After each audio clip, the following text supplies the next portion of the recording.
Good evening, ladies and gentlemen. Welcome to the National Opera Center. My name is Laura Lee Everett. I am the Director of Artistic Services. Thank you. This is our final Salon of the season, which I'm very excited is who it is and what you're going to get to enjoy this evening. The Salon series is part of Opera America's overall commitment to the creation and development of new work and the production of new operas. Over the last 25 years, we have offered over $12 million in support to member companies in helping them develop and produce new work across the country and contribute to the ever-growing body of American repertoire. The Salon series gives all of you and all of the people who are watching around the country the opportunity to enjoy these new creative artists and experience what's being introduced into our musical lexicon.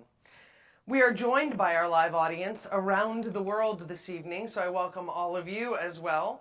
There's information on the screen if you'd like to actually submit questions, and when we get to the interview portion of this evening, we'll have someone from the audience proxy and come up and ask those questions for you. If you're not already members of Opera America, I encourage you to become members. Please be a part of the team that helps to create and assist the support and work of young artists, audience development, and new work across opera companies in the U.S. Tonight's event is simple enough. It'll end with an informal reception that I invite all of you to in the lobby, where you can mingle and talk with our artists this evening. Preceded by that will be an interview with our guest artist, and you will also be encouraged to ask questions from the live audience here. And prior to that, you're going to hear three truly phenomenal artists who are going to sing a large and lovely, diverse collection of Gene Scheer's songs. So without further ado, I am very pleased to introduce to you this evening Mr. Gene Scheer.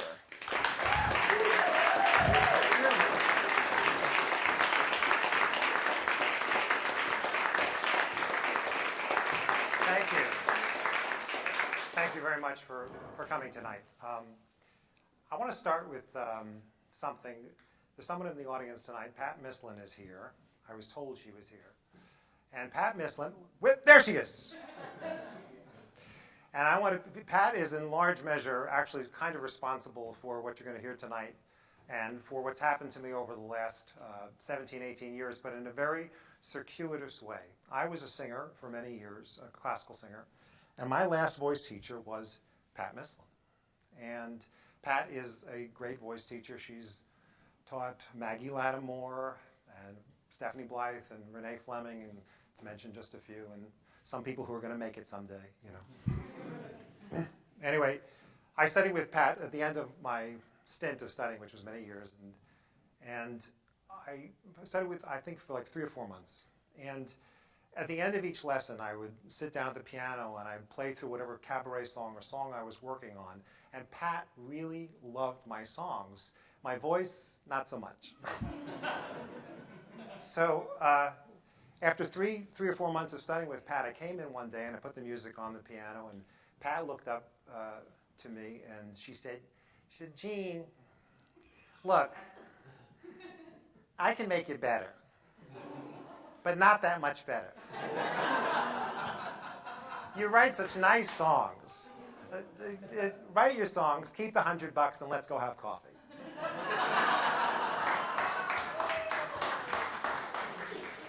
And with that kick in the ass, I started making the transfer from a struggling singer to a lyricist and librettist.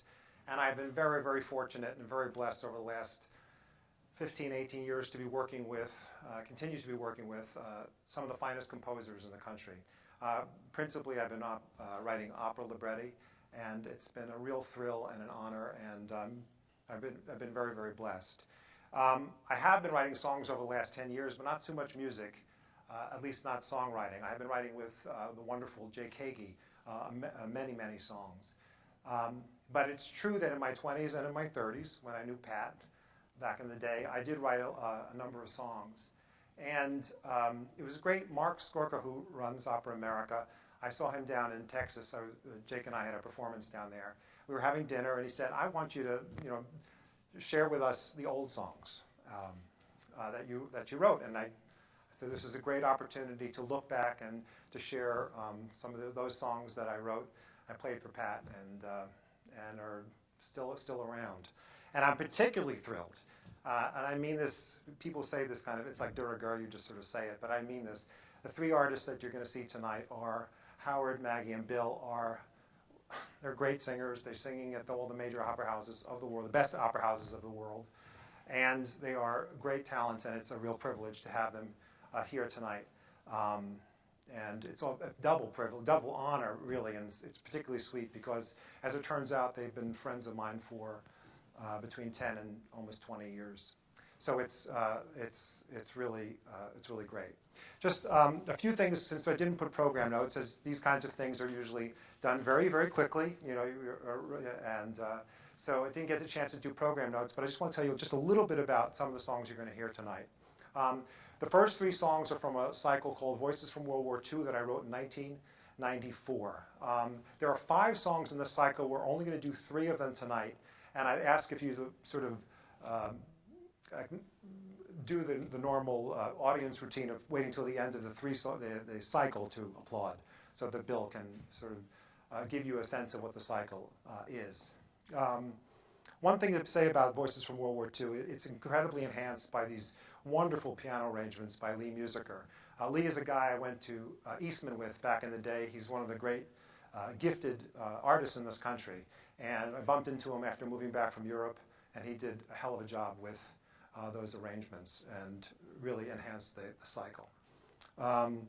Let's see, after that there's Lean Away, and Lean Away is a love song that I wrote quite a number of years ago, and I can't wait for you folks to hear Maggie Lattimore sing it. Dimmi Perché is an Italian song. Why am I writing an Italian song? My cousin Helen. It's related to my cousin Helen in a very, very, again, circuitous way. And then in the mid-'90s, when you went over to Helen's house, there were 2 things that were happening. On the television, the American president was playing in a loop over and over and over again. And she seemed to love that movie. And she had Bocelli's Romanza, that incredibly successful CD. And at the time, I was studying Italian, and I thought I was going to take a crack at writing an Italian love song, and I did it. And with the help of my tutor, Nicoletta de Blasi, I did this translation of a text that I wrote. Petals on a Rose is a song. All I can say about it is I wrote it on 3 napkins on a transcontinental flight, both the music and the words. And Eating the Blues Away is the second song I ever wrote, and it hasn't been performed since its premiere in 1906. So with that, thank you all for coming. Thank these great artists, and I hope you enjoy it. I'm sure you will. Thank you.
I stared out my window and watched them embrace, and memorized each somber face.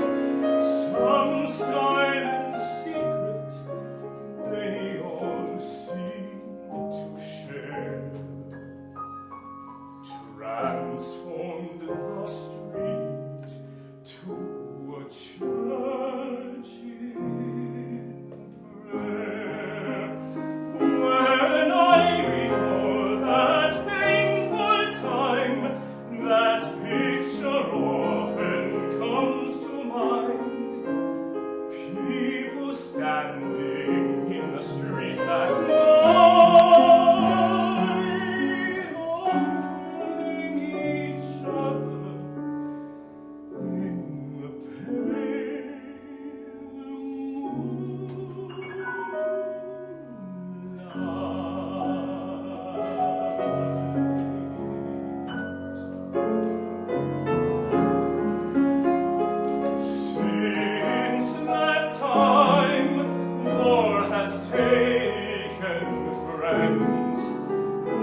I stood next to 35 friends on the Higgins boat.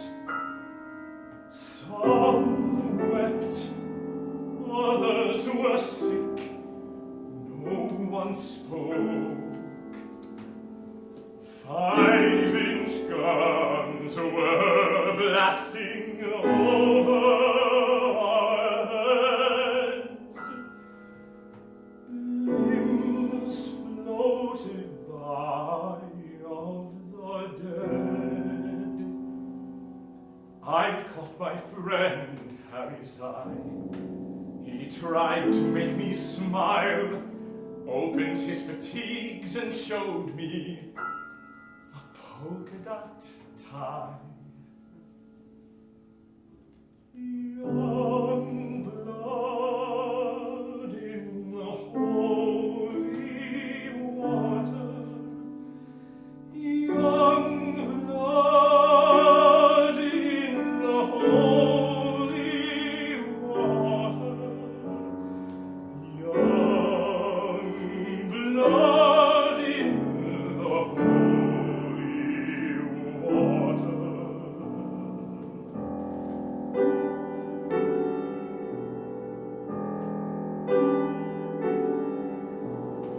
Off the sides of the boat we heard the shrill bullet sound. Suddenly we took a shell and the boat went down over the side, 100 yards from shore. I looked back at my friends, I'd see no more. Young blood in the holy water, young blood in the holy water, young blood in the holy water.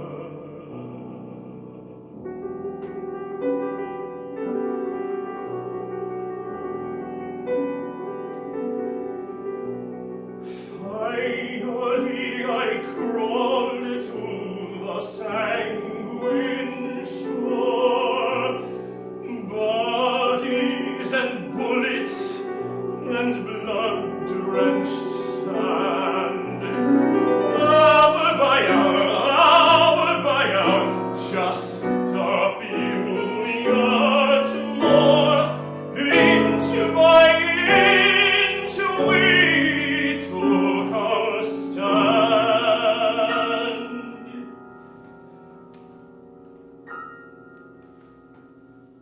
Just then, a moment of calm.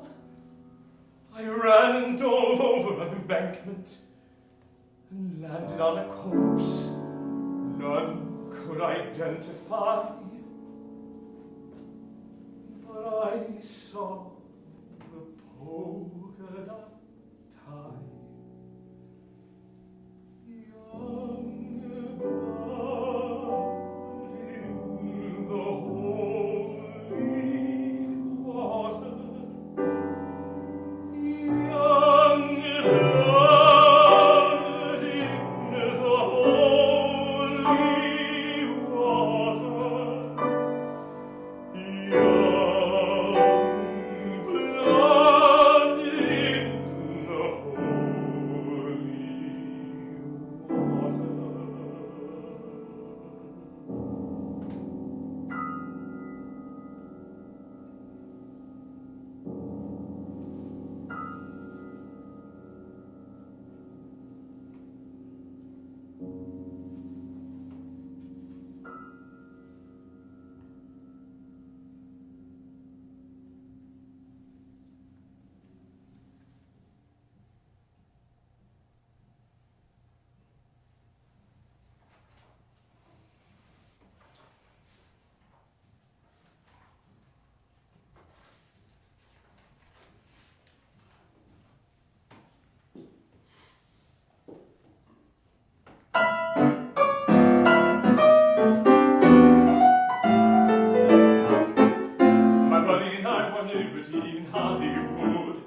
searching for 24 hours of thrills. When we were invited for some drinks at Howard Hawks on Carroll Drive in Beverly Hills.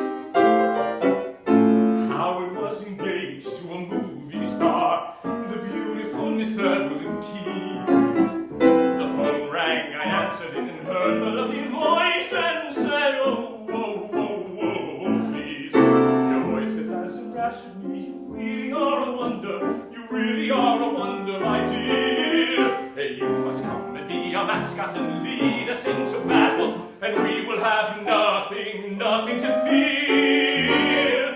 She said, who is speaking? This is not the Howie, this is not the Howie I adore. I said, I am Sergeant Mesack of the U.S. Marine Corps.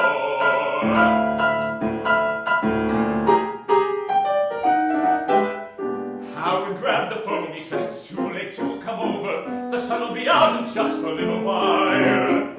He said, don't worry, listen, Sarge, tomorrow night's a party. You've got my word, I promise that I'll personally introduce you to a major motion movie star. Tomorrow night, Mesack, you'll be sipping cocktails with no less than Hedy Lamarr.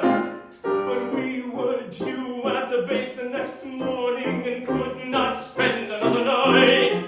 We were bound to the Pacific, to a war we had to fight. And that's exactly how I came to lose the chance to win Hedy's heart. Who says wars are frustrating and doesn't tear you apart? My buddy and I were liberty in Hollywood, searching for 24 hours of thrills. When we were invited for some drinks at Howard Hawks on Carroll Drive in Beverly Hills.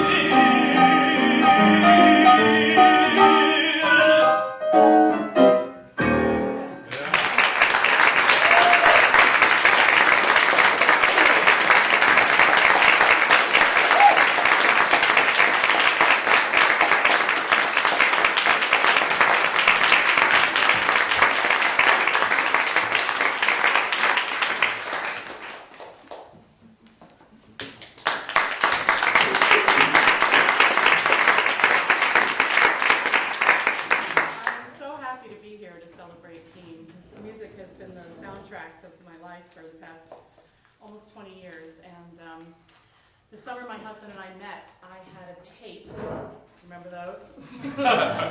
Of Gene singing a bunch of these songs. And we listened to it the whole summer in the car. And so it's so great to be here tonight. I also just handed my phone off to my husband. I'm covering Giulio Cesare tonight. So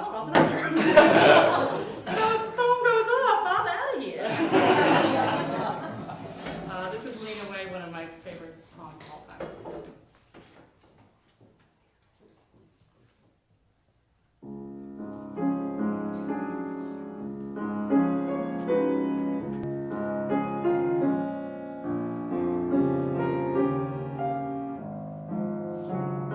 I let my sail out slowly, taking pains to find the wind, but until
church with the mass and the whole thing. So my sister was sort of protesting what we were doing. She's like, well, what is this wedding? It's very artsy. I was like, well, it's kind of artsy, I guess, Liz. And she has an MBA. She's like, you know, corporate. And he sang the song. And I thoroughly enjoyed looking over at my sister, who was bawling, red-faced, going, oh my God. It was a very special moment. His music really has been the soundtrack to our lives. So this is Petals on a Rose.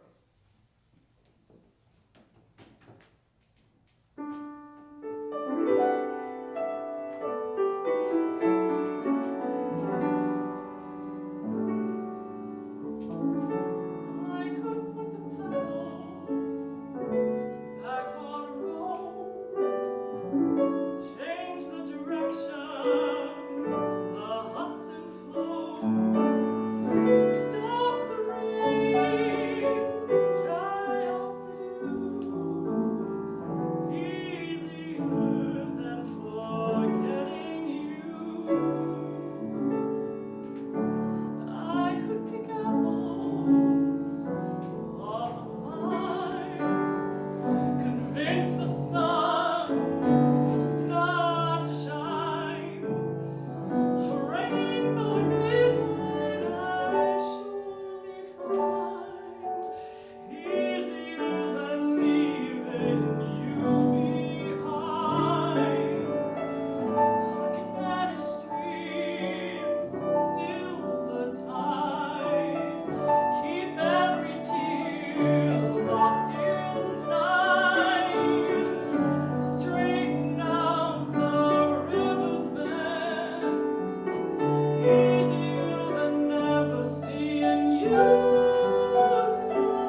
on the last two songs, which we're going to do as a set, I just wanted to tell you something about.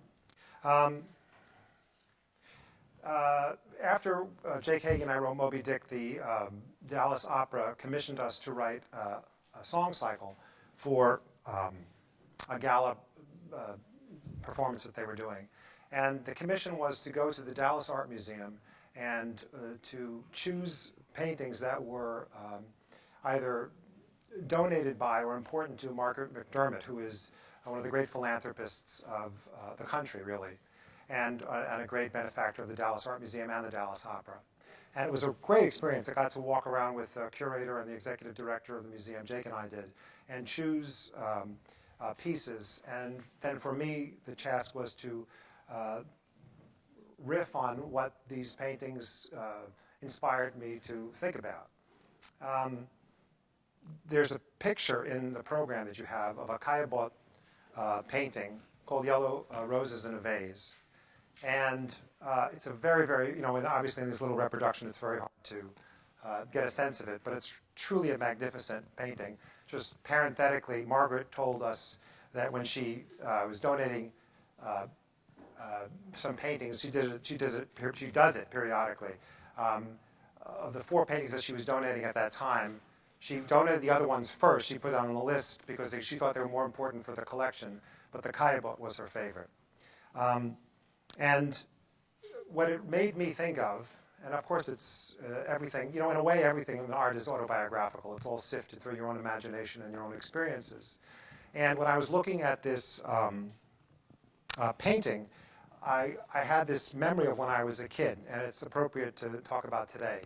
My Uncle Seymour died 3 weeks ago. And I remember when I was a little kid, when he died, when my grandfather died, Seymour, who never spoke about the war, going back to the apartment in Century Village and in Florida, and I don't know if I was the only person that recognized it, but I was sitting next to him, and all of a sudden he started talking about the war, and that was something he never did.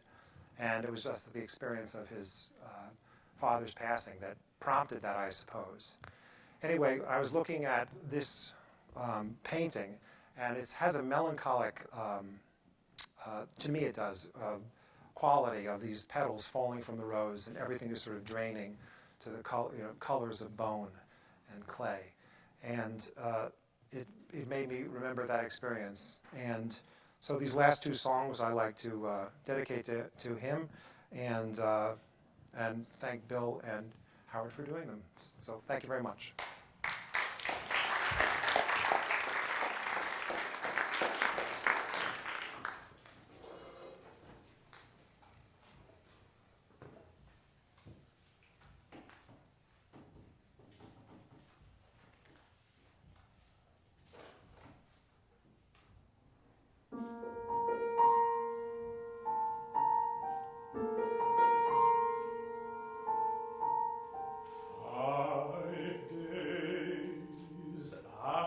His father died, while the flowers that filled the house were being thrown away.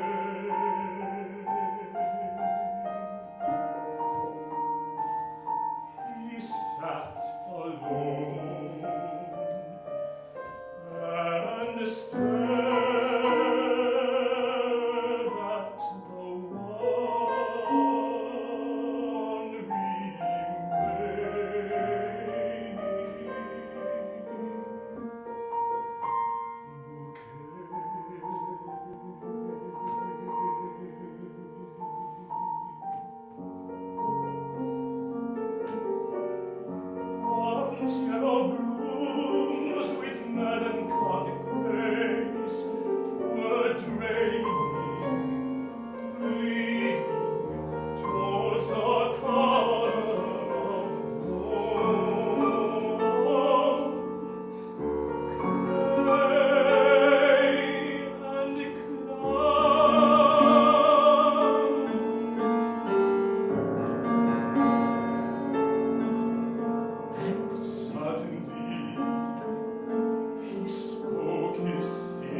100 of us.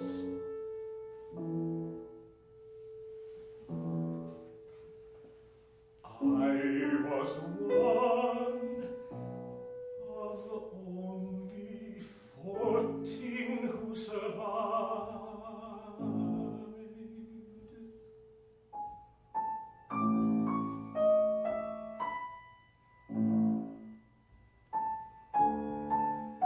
He spoke of his friends, and before he walked away, said, I remember all of them.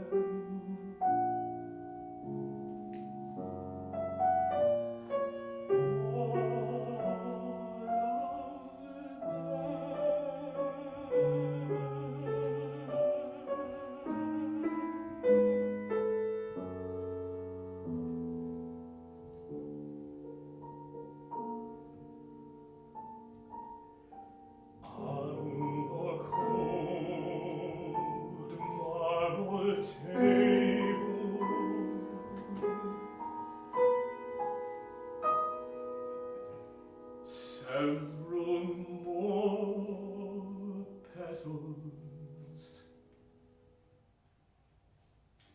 had fallen from the stem.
nation that never dies.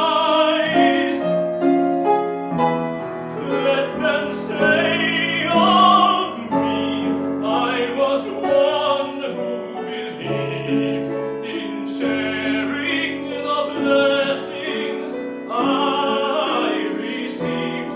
Let me know in my heart when my days are through. America, America, America, America, America, America. I gave my best to you.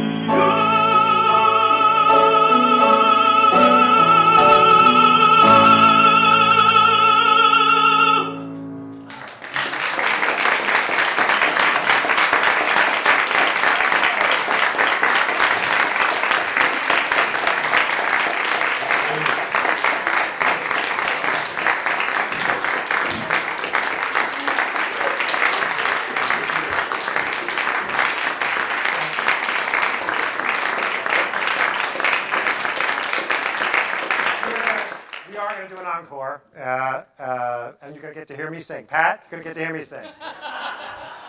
I'll get my thing. This is a love duet that I wrote. Let me throw this down because it's going to make a mess. That's all I'm going to say. It's a love duet, and here we go.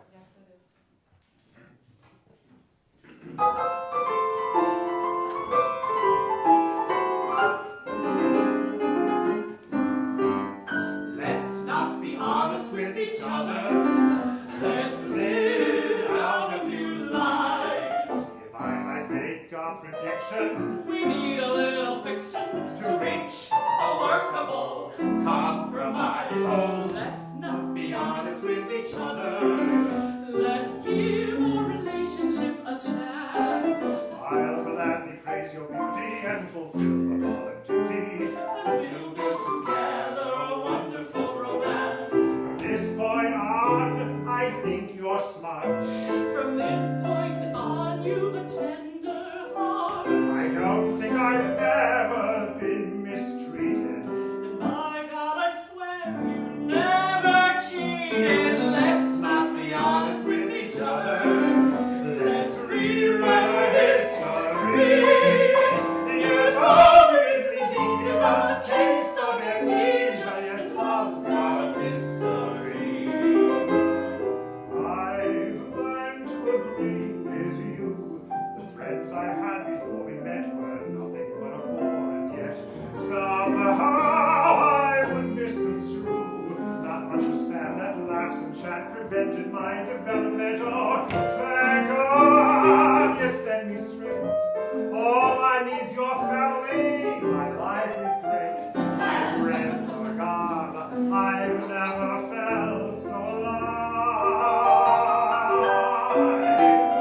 That's all we need to believe, and we will survive.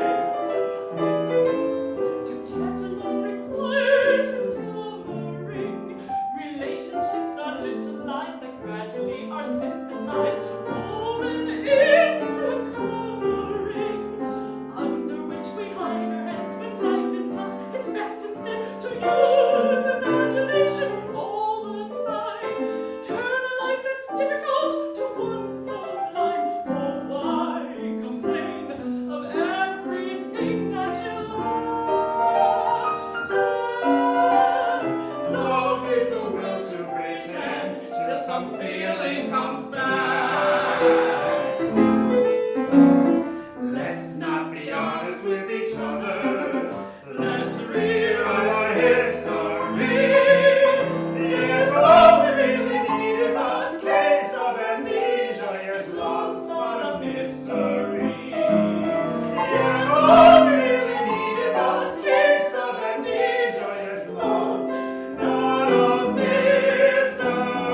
I'm gonna do one more song, and then we'll do the whole thing first. Thank you.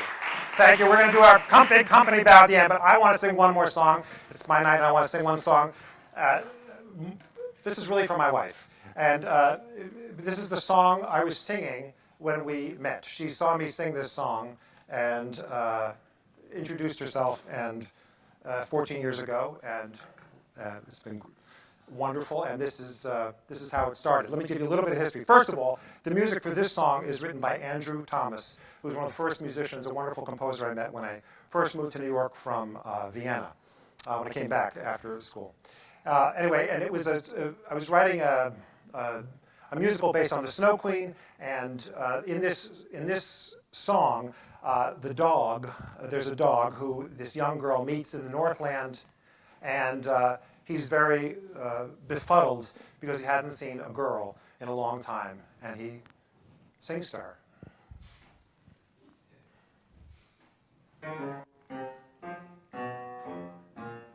What kind of dog are you? I don't think we've ever met. But whatever you might be, you look like you could use a vet. Your nose isn't like a shepherd, or a poodle, or a collie. And worst of all, it's hot and dry like a bone in the Mojave. Your fur looks rather ratty, the wrong color for a setter. Perhaps you are a bulldog, but bulls smell so much better. You are a canine enigma. It's really quite a chore if your hair was a bit shorter. I'd swear you were a Labrador. Don't speak, don't bark, I'll discover it if you give me a chance to sniff, sniff, sniff.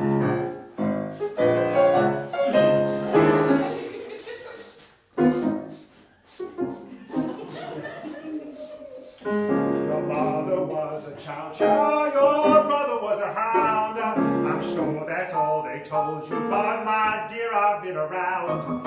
I think I know your mother. I should keep my own mouth shut, but I can tell you that your mother was emphatically a mutt. Don't speak, don't bark, I'll discover it if you give me a chance to sniff, sniff, sniff. Wow, ooh, ooh, ooh, ooh, ooh. I think I'm getting closer. Wow, ooh, ooh, ooh, ooh, ooh. Just a few moments more. Wow, ooh, ooh, ooh. I almost got it figured. Wow, don't see or breathe much anymore. Your voice is very different than any other that I've heard. Perhaps you're not a dog at all, but an antelope or bird. But you don't have any antlers, and no bird has hair and curls. My God, you are that animal that's known as little girl. Whoa. I knew that I would get it. Whoa. There's no secret if. Whoa. His nose is activated. Whoa. Just a sniff, sniff, sniff. Sniff, sniff, sniff. Sniff, sniff, sniff. There's no secret I can't unfold. As long as I don't have a cold.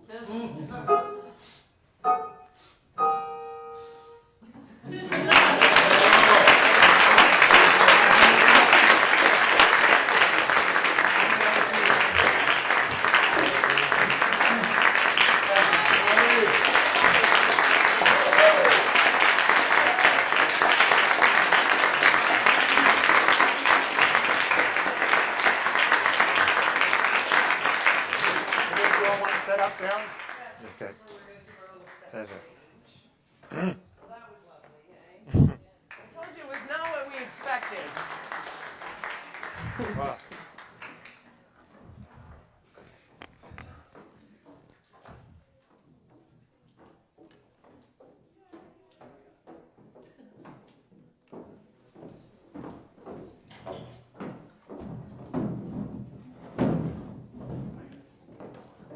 All right, now the hot seat. I'll sit over here. Excellent. was the last time you sang that? 14 years ago. Oh my goodness. I haven't sung it since until today. Wonderful. Well, I'm glad we all got to enjoy it. Well. And it's been captured on film. Yes, so that For can be good and that all can be bad. time. It can be good and it can be bad. So there's very clearly a different influence in the universe as far as a playwright, a librettist, a lyricist, and a poet. Where would you put yourself in that matrix? Or do you change in those characters depending on who you're writing for and what you're writing about? I think that's the answer. I do change depending on what the task is. I mean, I have, you have certain strong suits and places you come from. And I really, more than anything, I come from the theater. My whole life has been involved in the theater. So I think even when I'm writing an art song or whatever I'm doing, I'm trying to, I don't even trying to, I think my point of departure is to think theatrically. But I mean, I think for a writer who's working in the kind of art forms that I'm working in, all those things are required. But definitely my point of departure is as a man of the theater, for sure. Yeah. I have to ask this question. Yeah. I'm going to read you all this quote. It says, but consider the labor involved for Gene Scheer, the librettist, who had to pare down a Leviathan novel to performable length while maintaining Melville's grand language and moralistic tone. Mr. Scheer's libretto was an economical wonder, a taut two-act adventure yarn. Steve Smith from the New York Times on Moby Dick. Can we talk about tackling that for a moment, please? Sure. Well, it was a great thrill to do the piece, and really happy with how it came out. Obviously, it was Jake approached me. It was actually Terrence McNally's idea to do it, and Terrence had to withdraw from the project before they started. But I could see why Terrence and Jake were both attracted to the subject. It is, when you're reading source material for an opera, I mean, when I'm reading source material for an opera, I am looking, first of all, for the layups. I'm looking for the things that are self-evidently operatic. And the thing that Moby Dick has going for it, obviously there are huge challenges in how to pare it down and how to find a sort of a dramatic line through it. But the language is so rich. There's nothing quite like it except really Shakespeare, which Melville was reading right when he was writing Moby Dick. It's an interesting thing, because we don't think about this today with our iPads and being able to change the size of print and all. He got a larger edition of Shakespeare, a larger print edition of Shakespeare, which allowed him to read it and appreciate it and study it in a way that he hadn't done up to that point. And so he was, I think the influence of Shakespeare in many ways, certainly in language, was part of that. So for me, I saw that as an asset for the opera. And in Moby Dick, I'd say about 50% of the text is from the book, and 50% I wrote, trying to meld the two. But it was really a great thrill. There are these rare projects in life where things really come together, and that's not just.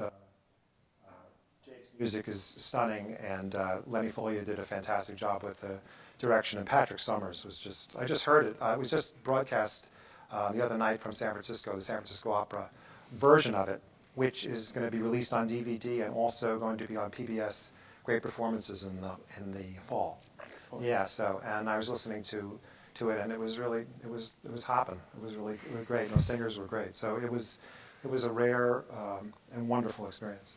How long did you work on that to I'd get say the text to where you needed it to be? I worked on that opera for 2 years, 2.5 years. The first 6 months, I did nothing but read it and read criticism and just sort of get a sense of it. You have to make the piece your own. You have to figure out what you want to say with the piece. And I, after reading it many times and then reading lots of criticism and sort of struggling with it, I sort of came up with something that I thought would work, and I think it does. I think it absolutely does. We had the pleasure of listening to your songs tonight. When was the last time you wrote a song? Just wrote a song that was all you? I haven't written songs in over 10 years, but I've been working on a musical for about 10 years, Okay. and, which I'm writing the music for. It's on spec, so we'll see where it lands. I'm writing it with a good friend and a fantastic writer, co-writing it, Bill Van Horn, who works a lot at the Walnut Street Theater in Philadelphia. He's a great talent, and we're really having a great collaboration. And for that piece, I'm working on the music. But I really have been working with these other composers very happily. I have to say, I've been so privileged to work with these great composers that I'm very happy with the way things are going. Well, good. We are too, because I know everyone's been enjoying it. What was your first opera experience? My first opera was Carmen at the Met when I was 17 years old, and it was wonderful. But I was way up in the cheap seats, and I remember I didn't have a great impact on me, honestly. But I was studying German when I was 20. I went to Vienna to study German for I actually wound up living in Vienna later, but at that point I was there for an immersion course, a 1-month immersion course, and I went to the opera, and I went 27 times in 1 month. Wow. And it was, part of it was, Stehplatz with the standing room in Vienna back in the day. Maybe it's still that way now. It was $1. It was 15 shillings. Shillings don't exist anymore. It was $1, and I was just on fire. And to be able to see that much and in the rep and that quality. And when I came back, I applied to music school, and I wound up going to a conservatory. It really was a life-changing experience. So it really was the Vienna Staatsoper that did it for me. And my dream is one day to get Moby Dick or one of my other operas to go to the Staatsoper, because it truly would be, for me, the major circle. That would be. Being completed, yeah. Yeah. As a librettist, how do you find the composers to collaborate with? Or do they find Well, you? they're very. Or? Oh, how you find them? Yeah. Well, they find you. I mean, it's not surprising that opera is composer-centric. I mean, it's as much as I think the librettist, I can talk about the librettist role, I'm happy to do so. It is Puccini's La Bohème. I mean, it is the musical language is really the marrow of the operatic experience for me. So it's not surprising that the commissions go to the composers, and then the composers look for librettists. And I've been fortunate enough to have been asked a number of times now. So that's really how it works. I mean, at this point in my career, I have ongoing relationships with these composers. So we're always talking about new subjects and new things. And also, there's been some rare experiences where a commission has come to me, and then I will, work the other way. But that's very rare, and I understand why. It's music first and foremost. How do you choose the stories for the composition, or do they find you? You just mentioned that when you are talking with a composer about a project or things that you're interested in, there's sort of things that are roiling around in the back of your head that jumped out at you from some medium somewhere that you think, that would make a great opera. Well, I'll tell you, it frequently does come from the composer, although frequently I'm asked, what I think and so forth. I think the thing that pops to my head right now is just a quote I recently read. It was in Vanity Fair just a few months ago, and it was Mike Nichols speaking about Who's Afraid of Virginia Woolf. And, I mean, it's not surprising. He's a brilliant man and so experienced. And he said he had this new theory about, it was at the Elaine May Mike Nichols interview, which is great. I recommend it to all. And he was talking about Who's Afraid of Virginia Woolf, and he said, you know what, the interesting thing about that play, I have a new theory on it. This is Nichols talking. He said, it's the only play I can think of where everything happens in the present. Everything happens in the present. Even the stories that are being told about the past are actually traps that are being set in the present to snare the other person on stage. And if there's one thing that I'm looking for in opera source material, and also then when I'm transferring it to the operatic stage, is really, I think he really put his finger on it, what I'm looking for, which is I'm looking for a story that can happen in real time, where you're watching people not just sing about their lives about what happened in the past or what they want for the future. But the decisions that they are making in real time are having consequences for their lives, and the choices that they make determine how their lives emerge. And so that's what I'm really looking for. And I think in Moby Dick, the challenge was to make it about the present moment. And with tragedy and other operas that I've written. But that's, to me, that's sort of what I'm looking for. And when I see a subject that I think you can watch it really unfold. The example I always give is, when Hamlet comes out and says, to be or not to be, that is the question. I mean, it's right there, right now, he's making a decision, or not making a decision. But he's wrestling with something that, the consequence of which will determine how he's going. So you want to watch people, I always say, in real time, making their lives. That's what I want to do anyway. Mm-hmm. Watch people in real time making their lives. And when I saw that Nichols quote, I thought, that's it. It's a great quote. Yeah. And he certainly knows. Yeah, From that absolutely. experience in the theater.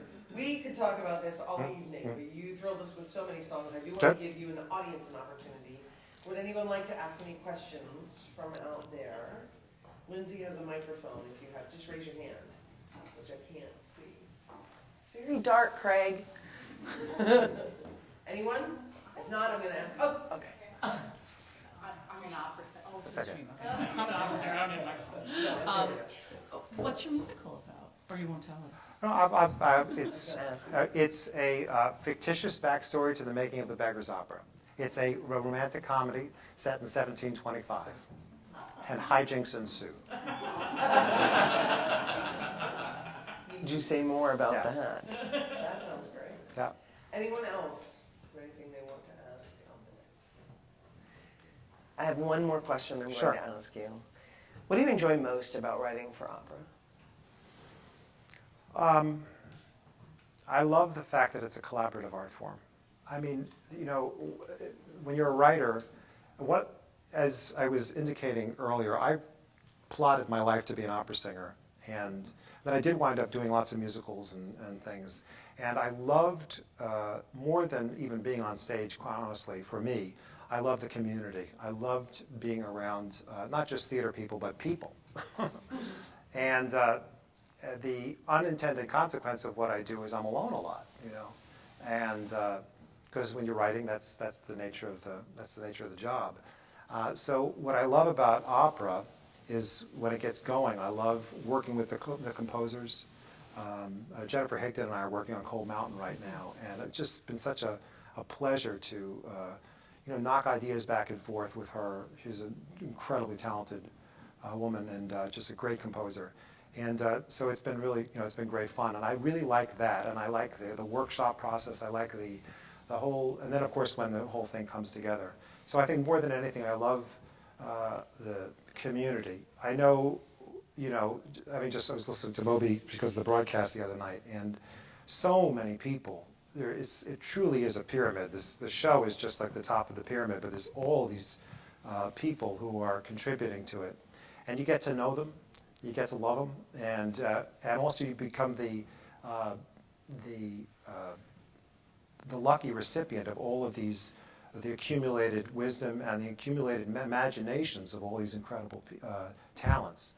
So to me, that's the great thing. I mean, if we're concluding now, so I'll just say for me, working with these folks, Bill, Howard, and Maggie, and to watch what they bring to stuff that I've written, I mean, that's the greatest joy. It's really a handshake between the writer and the interpretive artist, and that is joy. It is really joy, and it's joy when it's done as beautifully as these folks do it, to just sort of revel in the fact that we're doing it together, and that's the best thing about it for me. It's the best thing about being in the business. It is. We are, I believe, all very, very grateful that you've come to the party Thank you. and stayed and continued to charm us with your words and your songs. Right. Thank you so much to Bill Burden and Howard Watkins and